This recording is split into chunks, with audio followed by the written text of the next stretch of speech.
Tonight, on Drunk Mormon Podcast, Jesus is coming again, but do we really want him to? This is the podcast where we drink with the Mormons, strange and peculiar people they may be. Come hear the stories we were taught in our childhood. Come drink and join our eternal family. Come drink and join our eternal family. Welcome! Woo! To the Drunk Mormon Podcast. This is the podcast where we get drunk and talk about people who never get drunk. The Mormons! And we're continuing our Oh No October theme of episodes, where the entire month of October we're doing episodes about things that give Mormons anxiety or things that Mormons do that might give other people anxiety. Oh no! So, for me, just another day. I'm David John Banks, and I was raised Mormon. I'm Lauren Stockbridge, and I've never been Mormon a day in my life. And we're your ghost hosts. We're the hostess with the mostest. And the fucking Holy Ghost. And the fucking Holy Ghostess.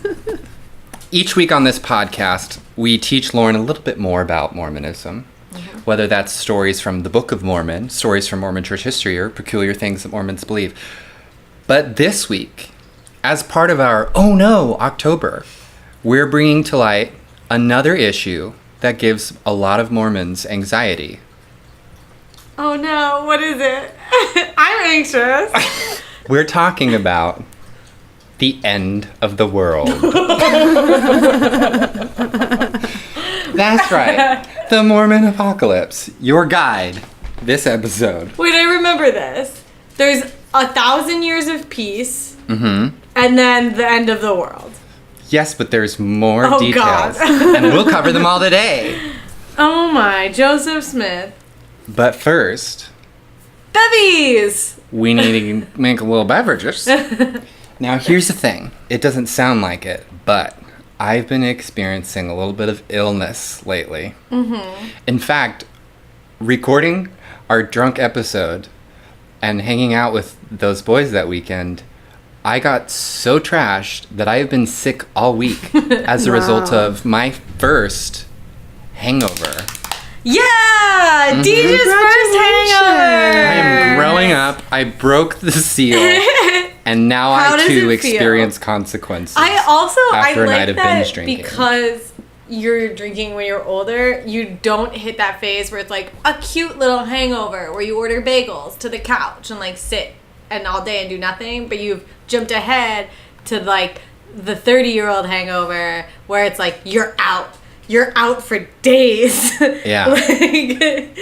But also I think it lowered my immune system and I got like some sort of cold or something. Yeah, but because alcohol is poison. And so, although I don't feel hangover symptoms, I also feel like getting drunk is a bad idea for my health. I know, you can hear everybody groaning in their car on the way to work. Aww. But we are going to be drinking a beverage. And so today, for our end of the world sick day, because hangovers feel like the end of the world. Yeah, they do.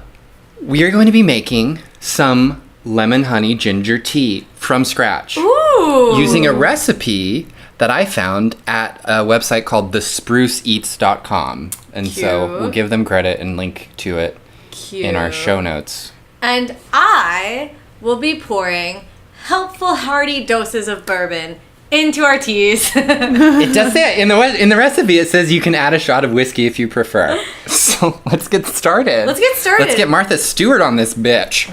So walk us through what we're doing here. Okay. You need a few things.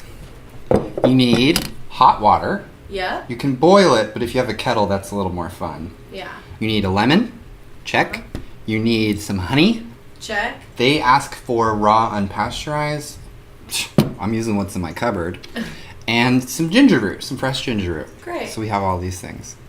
So the first thing you want to do is you take a big old chunk of your ginger root. So we're just going to grate some ginger into a tea strainer. And then you pour your hot water so that it can steep the ginger. So while that's doing that, we're going to take our lemon. You want to put a tablespoon or two into your mug. And then, once you put your lemon in there, you add in some honey. But this time, our ginger should be done steeping. So we're going to pour it into our mugs. And then, for fun, and for the theme of our podcast, we'll just drop a little shot of whiskey in here. I think we're forgetting the very important step. We need something to toast to. We do. And you know what? We have some more Patreon subscribers who have been patiently waiting to be thanked and acknowledged on a public platform. To our new Patreon subscribers. Sarah, Parker, Rachel, Amelia, Narissa, Ryan, Andromeda, and Brittany. Woo! Cheers to you! Cheers to you! Thanks! Ooh! Good or bad? It's good! Okay. It tastes like... I don't even know. I was gonna make some dumb fall joke, and I just don't have one. It tastes like... What it tastes like, honestly, is we made a tea with maybe too much ginger and then put maybe too much alcohol in there. You know what? I'm not gonna say we did good on this one. I like it. I'm doubling down. Okay. In honor of our special sick day episode, let's get well. Let's get well.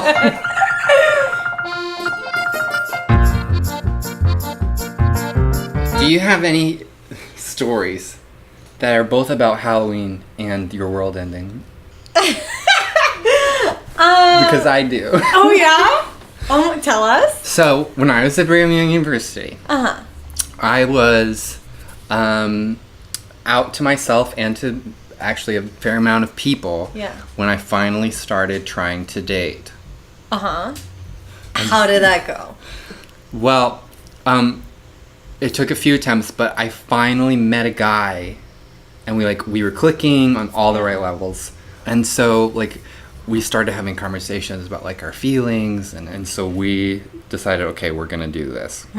So we ended up having a big fight towards the end of October, and it was timing with him going out of town for a few days. So he goes out of town for a few days after we had this huge fight that involved me, going to another friend's house and breaking down in tears. And then I had a therapy appointment, thank God, and I talked through everything and processed it. He comes back into town. It's Halloween. Let's talk, and we go on a walk around Provo. Okay, a Halloween walk around. A Halloween walk around Provo, and we walk for about an hour and a half. During which time, I sort of explain, hey, this is where I was coming from. Here's where I think I was wrong. Here's my attitudes. I still think that this can work. I'm willing to make these changes, and I'm interested in trying if you are.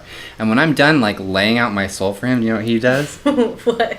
He's like, yeah, I mean, I don't think so. I think we should just be done. Oh my God! This is 1 month of dating. And allowing me to pour out my heart for an hour. And at any moment he could have stopped me or started the conversation. Got it. Yeah. So what did happen? We continued to live together for another 10 months. Oh no, actually I do have a weird Halloween story. Tell me. Okay. For Halloween in LA, they closed down 6 streets in West Hollywood, and there's this big parade. One year, I was Abraham Lincoln, and I had a beard, and as we were walking down the street, some stranger told me I was hot, grabbed my face, and licked only the beard, and then threw up. Ooh. And I have never seen or heard from that man ever again. The hell? It was so weird. I haven't dressed up, really dressed up for Halloween, and I think over a decade. I think 2006 was the last time. It's time. I love dressing up. But when I was a kid, I had 2 specific Halloween costumes. Because remember, you're a kid, you wear your costume to school? Yeah. 2 of my costumes. I'm so ashamed. Tell me. One of them was a Mormon missionary. That you wore to Mormon school? No, that I wore to regular elementary school. Because I thought I would have opportunities to teach people about Mormonism. Oh. I know, without any alcohol. Oh. And the other one, I shit Can you I not. guess? What? It's a witch. No. Wonder Woman. Worse than a Mormon missionary. Jesus. Joseph Smith. Worse. Or better. Brigham Young. Moroni. Moroni! Yes! I was That's the a angel great one. Moroni. I Are had you gold serious? hair. I had a long robe. It wasn't even a bathrobe. It was like an angel on robe. nip exposed. I have got to figure out a way to find pictures of that. Oh my god. Then we should be that this year. both be Angel Moroni? Yes. With like gold face paint. Gold face paint, a pure bathrobe, one nip out. I also, one year in college, it was like 3 days in a row of Halloween. So for 2 of the days, I was Spinelli from Recess in this like pretty red dress and like did the whole outfit. And then by the 3rd day, I would just show up to parties dressed in the red outfit. And when people came up to me and they're like, "What are you?" And I would just go, "I am attractive." So I threw this party once for Halloween because I love Halloween. Okay. And I love theme parties.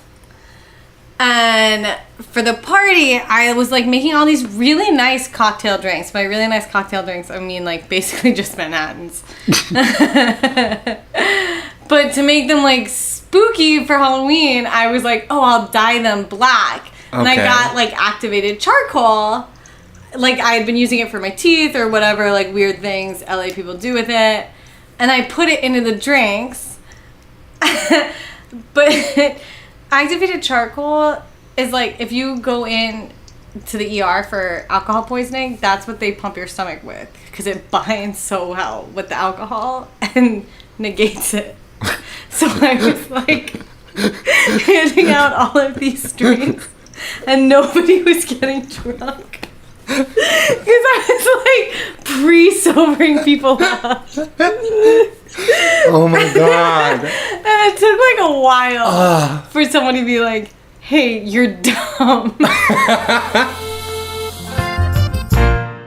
But are you the only one who's dumb? Because one person told you that after a while. That's true. When everyone else was like, "Oh my god, great, this is so good for my colon." I put everybody on a cleanse. Yeah. Speaking of cleansing, Oh God. let's talk about the final days on this planet. That was a great transition. So it's time for our lesson. It's time. I'm going to turn over the time to myself to teach you to. Okay. Okay. So, the important thing to know if you're going to be Mormon is that you really need to internalize the fact that we are currently living in the last days. The latter days. The latter days. The That's what latter it means. days. This is the last days. Biblical prophecy talks about dispensations. Mormons believe we are in the last one. And so, I have a quote by the prophet Ezra Taft Benson. He was speaking to college students at BYU, Idaho. Because there's a BYU in Provo. There's also a BYU campus in Idaho. Oh wow. Yeah, at the time it was called Rick's College before BYU. I guess, did they buy it? That sounds right. Slapped a name on there, took credit. So, prophet says to these college students, to their faces, he goes, quote, this is in 1980, Okay. quote, "Youth of Zion, do you realize you are living in the days of the fulfillment of these signs and wonders?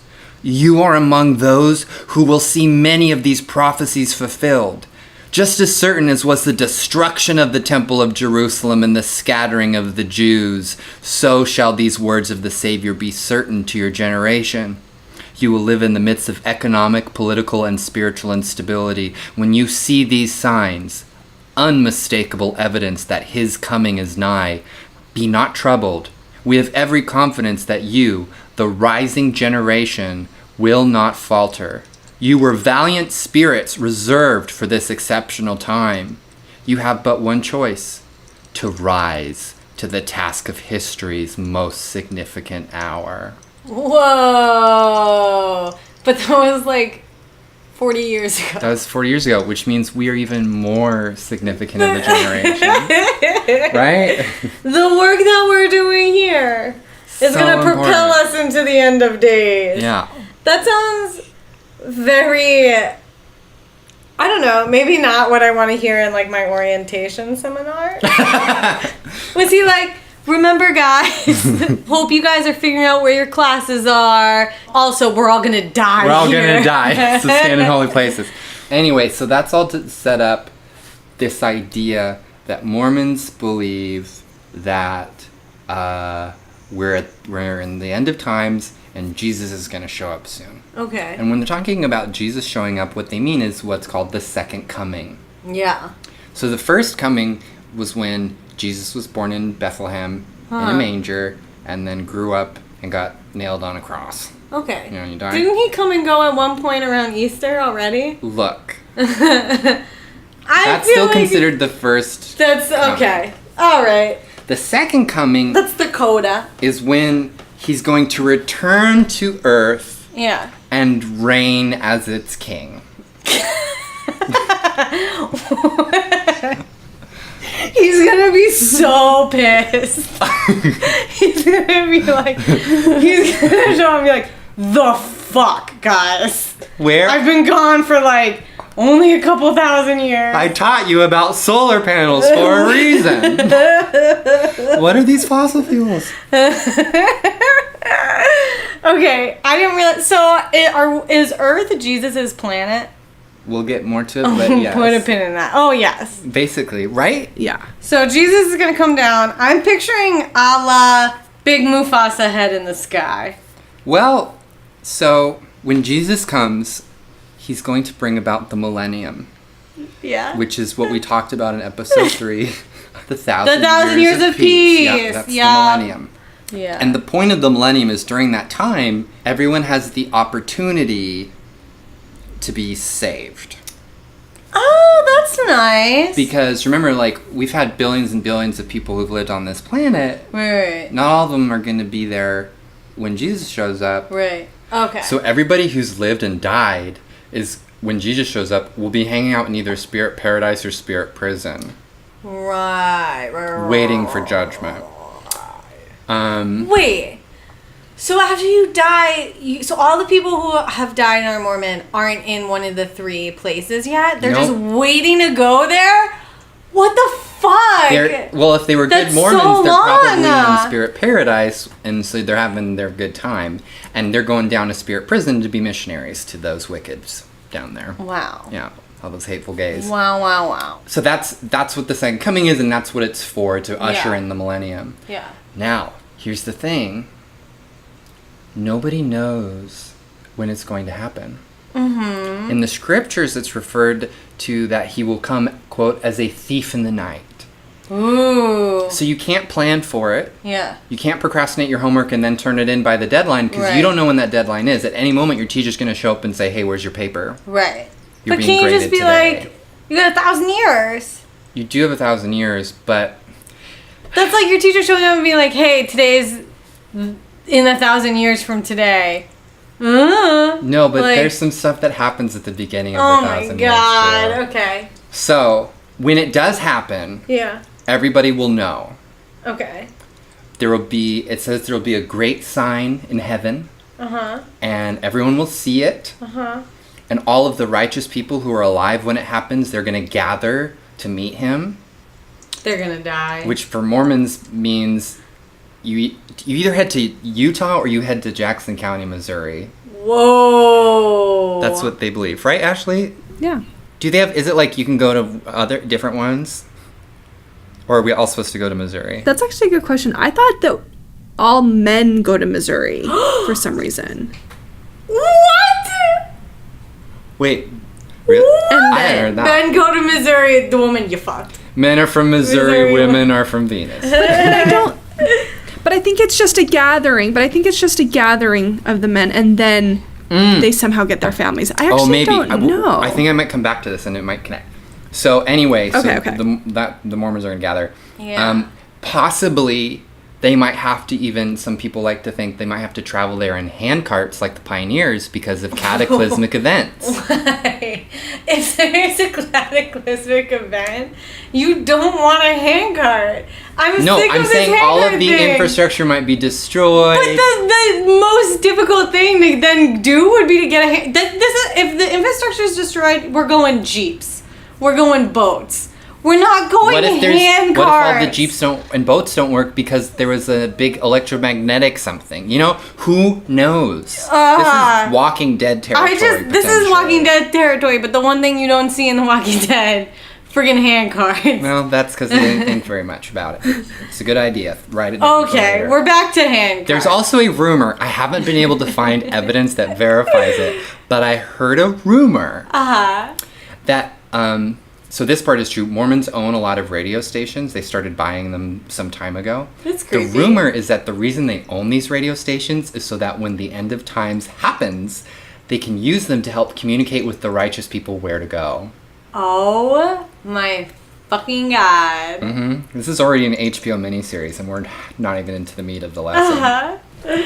Angels are going to announce his return. Okay. That seems fair. They're going to fly around blowing trumpets. They're going to announce his return.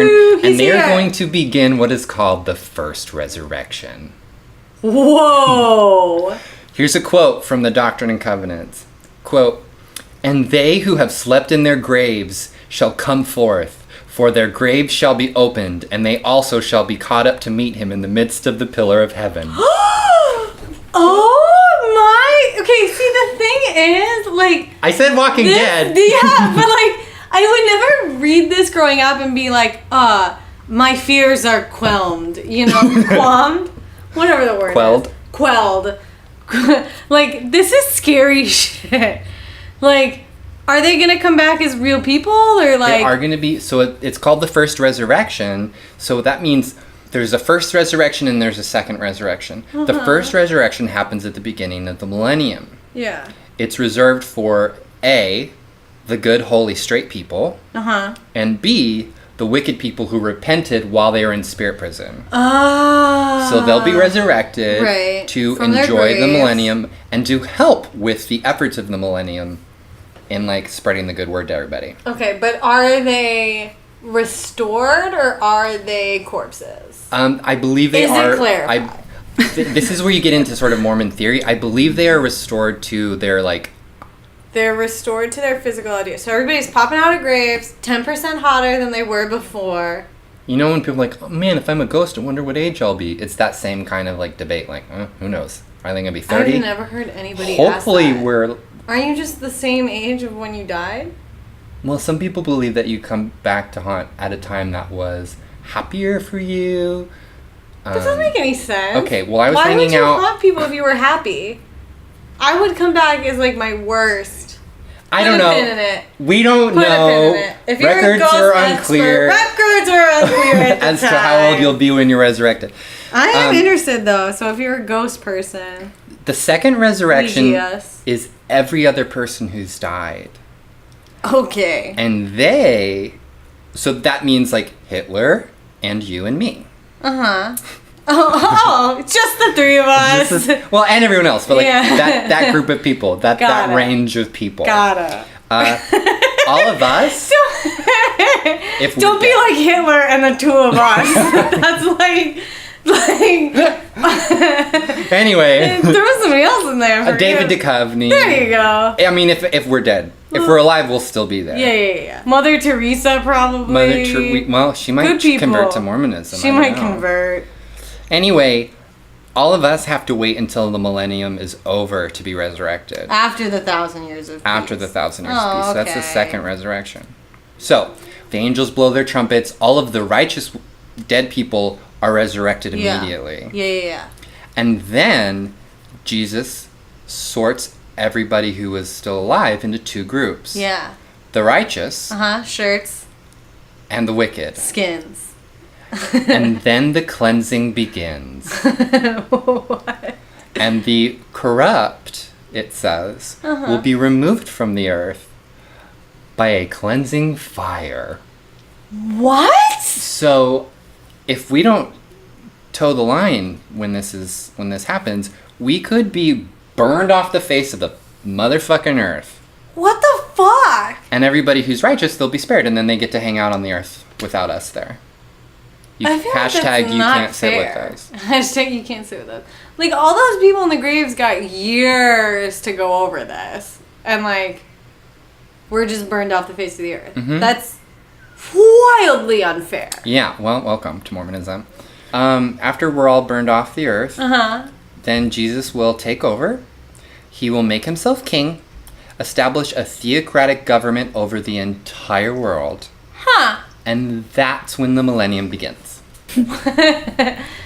I don't understand. Why is Jesus coming back and, like, why establish a government at all if you're the king of the world? Well, that's what being the king means, You get... is you're the head of the government.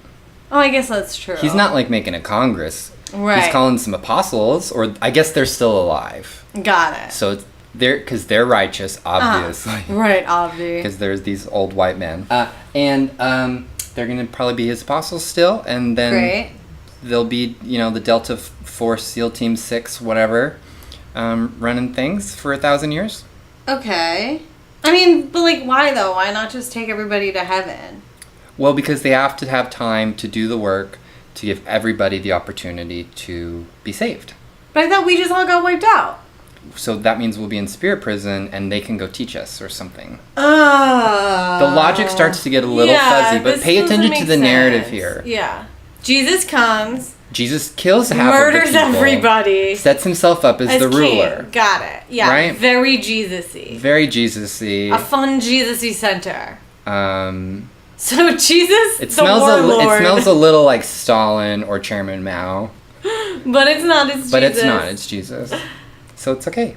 Okay. So warlord Jesus, Yep. now king of the world. And now there is no more time. Time will Time cease is to away. exist.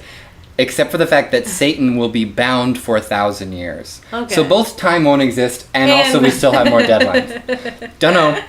It's fine. Doesn't matter. So Satan's bound, Uh-huh.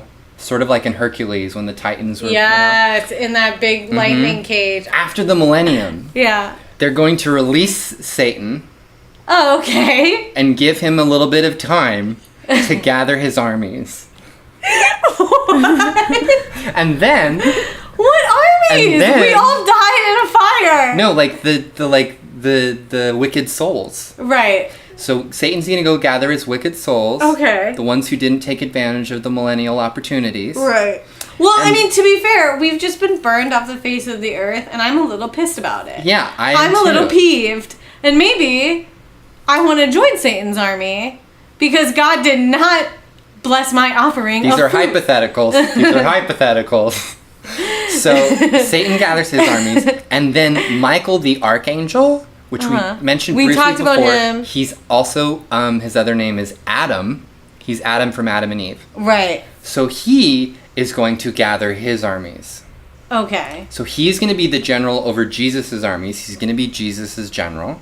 Mm-hmm. And then Satan's going to gather his armies. And we're going to have what is called the Battle of the Great God.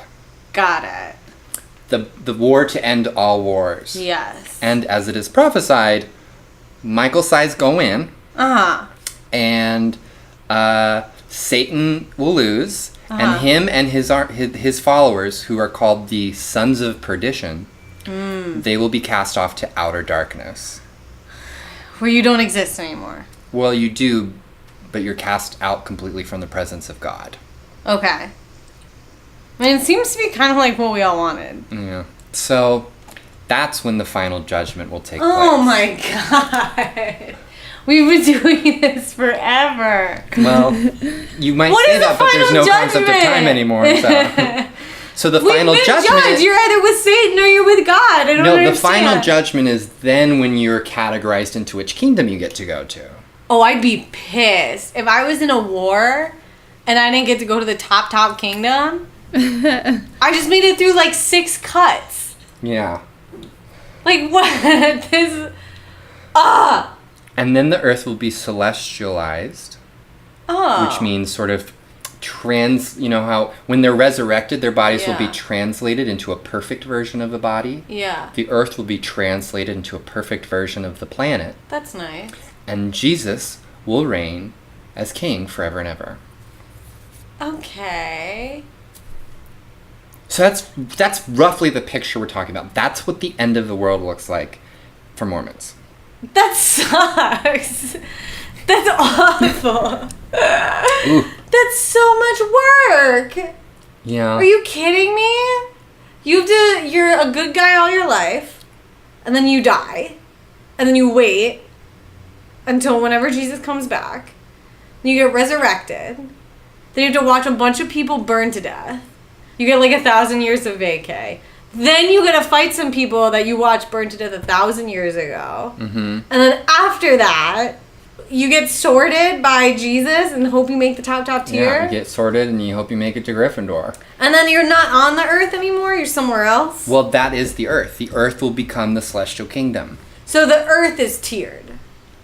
Like, where are the tiers? You know, this is where this is where it's just a theory. There's no official explanations, and everyone has their version of it. Yeah. Some people like to get into quantum physics and multiverse and say, you know, the spirit world is here at the same time. It's just in a different parallel dimension, so we can't see it. Yeah. So we might be occupying the same planet, but in different versions. I want to know, like... Or like Antarctica maybe is one of them. I don't, you know. Is that the lowest, the highest? We don't know. We don't know because the ice is melting. Maybe there's a paradise under there. Maybe. We're going to find out. Maybe that's where Jesus is frozen in time. Wow, what a freaking aggressive end of days. That's really what you guys think. Like, this is what I was taught as a child. So, some people are worried about when and where this will happen. Yeah. And there can be anxiety because you don't know when. Could be any time. Could be any time.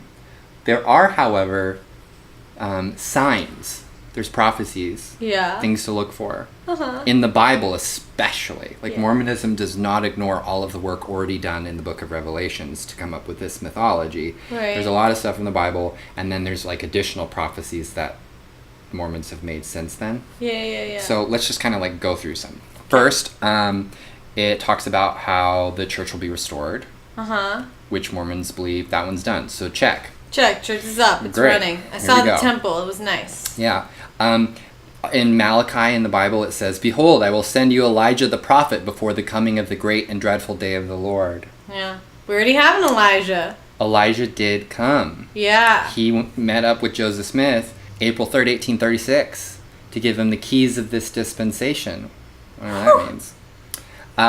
The 12 tribes, 10 of them were lost. Do you know that? There were Of 12 Israel? tribes of Israel. Yeah. Joseph's amazing Technicolor Dreamcoat, Yeah. those 12 kids, they each had their own tribe. 10 of them were lost. Who knows where they are? Mm-hmm. They'll regather in Israel. Oh. This one is not done, but it's kind of in progress. Because in 1841, Mormon apostle Orson Hyde took a trip to the Holy Land and dedicated the land for the Jews to return. Oh. So they're working on that. And in fact, at that They're time, working on it. there was about 5,000 Jews in Palestine at that time. Now, as of at least 2014, there's over 6 million. Oh, wow. So that homing beacon is working. It's working, slowly but surely. Slowly but surely working. Also, there is a ancient prophecy about a third temple being built in Jerusalem. Uh-huh. Mormons are like, I think it was Bruce R. McConkie. Well, maybe not, but there is this Mormon, I can't remember who, he was giving this address, and he's like, look, here's the deal. There's a prophecy about a third temple being built in Jerusalem, and what current religion do you know that builds lots of temples? Muslims. Mormons. Mormons. Mormons are really good at building temples. Yeah. So, Mormons believe that eventually a Mormon temple will be built in Jerusalem. Ah. And this temple will have a feature different than any other Mormon temple. Do we know what it is? What We is do. it? What is it? It's not Moroni on the top. It's a throne Whoa! for Jesus to sit in when he shows up to be king of us all. Whoa! hmm That's intense. And again, I draw back to Hercules and picture Zeus's temple with that giant-ass throne he's sitting in.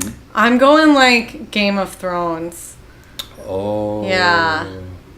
Because this is not fun Zeus dad. It is if you're sexy well-behaving Zeus dad. woman.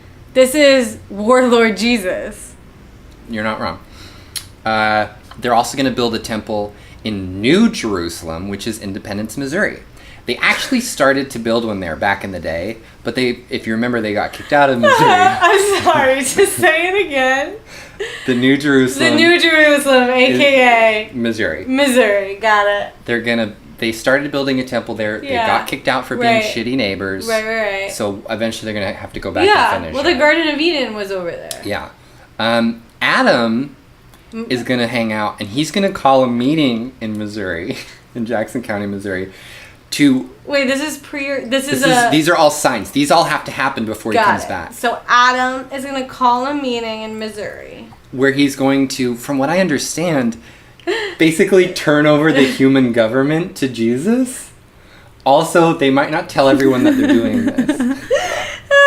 I gotta believe that's happened like 40 times So already. we don't know. That one might have already happened. People in Missouri are constantly turning the government over to Jesus. Yeah, well. He's like, I don't want this. So far, some have happened, some have not happened. Right. There's also going to be wars and natural disasters and hurricanes and earthquakes. Hailstorms will destroy all the crops, I guess. Also, there was a guy named Wilford Woodruff. He eventually became a prophet, but while he was an apostle with Brigham Young, he prophesied specifically that New York City will be destroyed by an earthquake. Boston will be swept into the sea. Yeah. And Albany, New York will be destroyed by fire. Right. I remember learning that as a kid. I did too. And so it's like, well, when one of those happens, I know we're fucked. That's how you know. And Brigham Young confirmed that was a true prophecy. Well, and when I moved to New York, it was always in the back of my mind that there could be an earthquake once in New York while I was living there. But then I moved to LA, the earthquake capital of the world, and I've felt more earthquakes here than I've ever felt in New York. Yeah. You'd think if he was trying to hedge his bets, he'd be like, there's an earthquake in LA. You hear about people who make life decisions about where to move with their family based on that specific prophecy. People will avoid those areas. One of my favorite ones is that it was Joseph Smith prophesied that a rainbow will not appear in the sky for 1 year. Oh, wow. Before Jesus shows up. What did he have against rainbows? I don't know. It's so random. Well, if you think about it, when you hear the story of the flood and Noah's Ark, in that story, that was when the first rainbow was made. Because after it rained for 40 days and 40 nights and the earth was flooded and Noah and the animals survived on the ark, and finally the skies cleared, a rainbow appeared. And God said, this is my promise to you that I won't destroy the earth again. So as long as you keep seeing rainbows in the sky, it means I won't destroy the earth. So Joseph Smith's like, by the way, when those disappear, you're in trouble. Wow. So some of these things have already happened, but there are still yet worse cataclysms to come. So we're probably okay. It's probably not going to happen tomorrow. Yeah, but I mean, like, I guess I'd like it to kind of happen in my lifetime. That'd be cool to see. Yeah.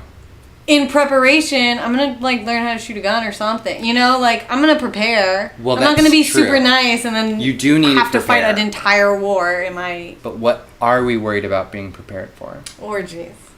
As recently as the 1970s, Mormons have been counseled to keep a supply of 2 years of extra food and clothing in their house. Wait, why?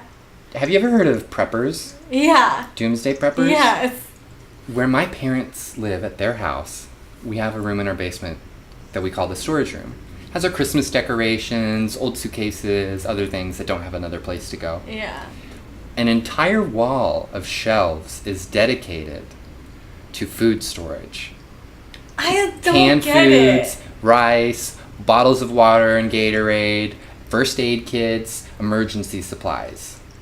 Wait, for like what point in time though? Because Jesus comes down and he burns away all the bad people. Remember what precedes that though. Oh, right. Natural disasters, wars. Yeah.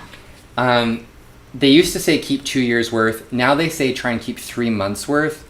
Minimum a 72-hour kit. So whether it's 3 years, 3 months, 3 days, you want to be prepared for an emergency. Ashley, what about you? Do you have any food storage stories? Always. I mean, we grew up with there's always food storage. There's always, not just food storage though, but like emergency kits. We all had these, I should find pictures of them. Actually, they probably still exist. We all have these brown backpacks that are our 72-hour kits. Yes. There's always water. Like, if something happened right now, I would do anything. I'm just getting to my parents' house in Utah. I'll be fine there for the rest of my life.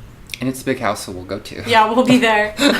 Yeah, well, I'll just go together. And it should be said that the official platform of the church says that you should keep this not for the end of the world, but in case of things like job loss or a local natural disaster, so that you're okay. You should be debt-free, you should have food and clothing storage, so that if something really bad goes down, you and your family will be taken care of.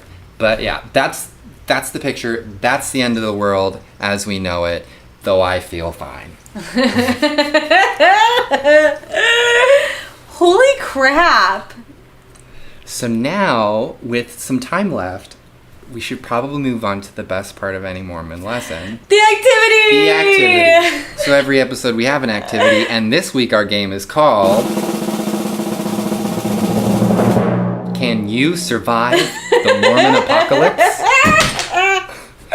No, the answer is no. And that's our game. No, just kidding. Okay. So this might be our most elaborate game we've ever played. Oh my god. Because I have these D&D dice. This is a tabletop role-playing game Yeah. for our activity. Yeah. So, we got those dice. Okay. This is going to be heavily edited because this is going to take a little bit of time and that'll be boring to listen to. Okay. But we're going to roll for your stats and create your character. Yes! Okay. Let me get something to write down. How many do I roll? Hold on. Okay, so we just rolled a bunch of dice to get Lauren's demographics and cut it out so y'all didn't have to listen. Uh-huh. And we determined that she is an atheist living in Boston, but she is male. Yeah! He was assigned male at birth. Yeah. And then for her stats, she has, this is out of 12, spiritual sensitivity is a 6, obedience is 11, skepticism is 6, work ethic is 6, scriptural knowledge is a 4, familiality is an 11, and physical fitness is a 7. Just your average guy from Boston. Just your average guy from Boston. And your name is Marky Mark. Marky Mark. That you picked yourself. So, you live in Boston. Yes. And I'm married. So you're married, you are going about your own life, you don't go to church or anything, so you don't really I'm atheist. worry about those things. You're more I'm interested going in to politics. Dunkin's. Politics I got a is Corolla. kind of annoying because it's not going well. Yeah. The world is in turmoil. But I'm doing pretty okay. And like, there's been natural disasters everywhere. Global warming, maybe not the hoax we believed. Yeah. Felt bad Another about that weird one. thing, nobody's seen a rainbow for about a year. And there's been this crazy war going in the Middle East after the Mormons took over Jerusalem and built a temple. Yeah. And you're at home. I'm at home. And suddenly you hear this loud trumpet Oh my god. and a voice calling that somehow everyone in the world can hear at the same time. Behold, behold. And you look up and there's a sign and the clouds part almost as if a scroll is being opened and you can see Jesus! There he is. So Jesus shows up. Whoa! And then suddenly, because remember where you live. Boston, no! Floods everywhere! You hear people screaming in the distance and car alarms going off and dogs barking. And you see people running and you're looking and there's just this wave of water coming through your street. And it starts pouring into under my your house. doors and into your house and the windows are breaking and all this water is coming in. Yeah. And you're trying to figure out, like, what do I do? Do I get need to out? grab my Do I wife. find my wife? I Like, gotta is grab she the even wife. home? And you need to roll the dice. Okay. What am I rolling for? You are rolling to see how well you survive. Whew, okay. This is for me and the wife. 2! No! Now you get +1 for every 3 points of physical fitness. And you have a physical fitness score of 7, so you add 2. So I'm 2 4. plus 2. which raises you from a severe head injury Oh, God. to only a broken arm. Whew. How's my wife? So you have a broken arm. I have a broken You arm. can't find your wife. Oh, God, Martha. So what are you gonna do? I'm gonna get to the roof of my house. Okay. Roof of my house. So you're on the. So you're making. I've your climbed way, with one hand and you to the climb roof with of my one house. hand to Yeah. the roof of your house. And I'm like and waving you're looking for out, and all you first can responders. see is just disaster everywhere. Yeah. But luckily, the water is only about 4 or 5 feet deep in your neighborhood, so people are still kind of walking around. So I don't need to but be on the nobody roof of can my drive house. everywhere. And what you see Yeah. is that there's destruction as far as you can see in any direction. Yeah. Just there's fires breaking out. It's mayhem. Yeah. And on your street, kind of wading their way through the water, you see a couple of people helping out. And you can tell, you're not really sure what their deal is, but they're wearing white shirts and they have ties Haha. and they have little name tags. Haha. And you recognize these people because I've seen the Book you've of seen Mormon. the Book of Mormon. Yeah, the musical. You know that these are Mormon missionaries. Yeah. And they turn and they see you on top of your roof and they call, "Hey, are you okay?" Yeah. I'm gonna say my arm's broken. Your arm's broken. They say, "Do you need help? Do you want us to help you?" I feel like I'm gonna. Yeah. Okay. I want help. I All want right. the Mormon missionaries to help me. Great. So they're making their way over. Yeah. And I get off the roof. you climb down off of Yeah. the roof and you talk to them. They say, "I'm Elder Pacini and this is Elder Banks. Yeah. We're missionaries from the Church of Jesus Christ Uh-huh. of Latter-day Saints. Yeah. If you want, we can try and help you. If we want, we can give you a blessing. Is there anyone we can call for you? Our phones Yeah. aren't really working, but we can try. Yeah. What would you like for us to do? I mean, I want medical attention. Okay, so... I want them to fix my arm. one of the missionaries, he takes off his tie. Yeah. And they take your arm, and they... and they pull it straight. Oh my god. And they reset the bone, and he Ties it. ties it with his tie, and the other missionary takes off his tie, and he ties it. Yeah. And they turn to you, and they say, "Okay, if you want, we can give you a blessing of healing.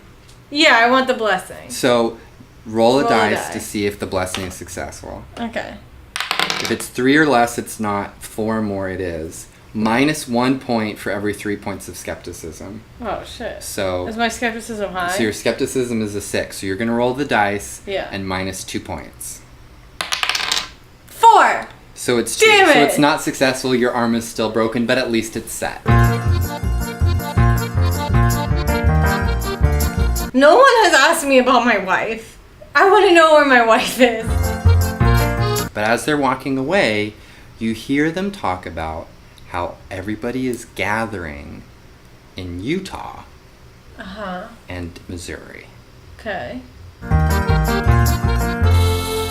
Anyway, so you find a caravan of people who are heading. You make it to Independence, Missouri. Got it. And there's this man there, and he is practically glowing, and he's in this white robe. Yeah. And everyone is being very reverent to him, and people are saying, that's Jesus. That's Jesus. And you're like, oh, okay. Yeah. And Jesus addresses this huge multitude of people who have gathered Yeah. in Missouri. And he says, all right, we're going to split this up into 2 teams. Oh god. So, here's the deal. Yeah. If you have less than 10 disobedience, you will be smitten off the earth. You started the trip with 11 disobedience.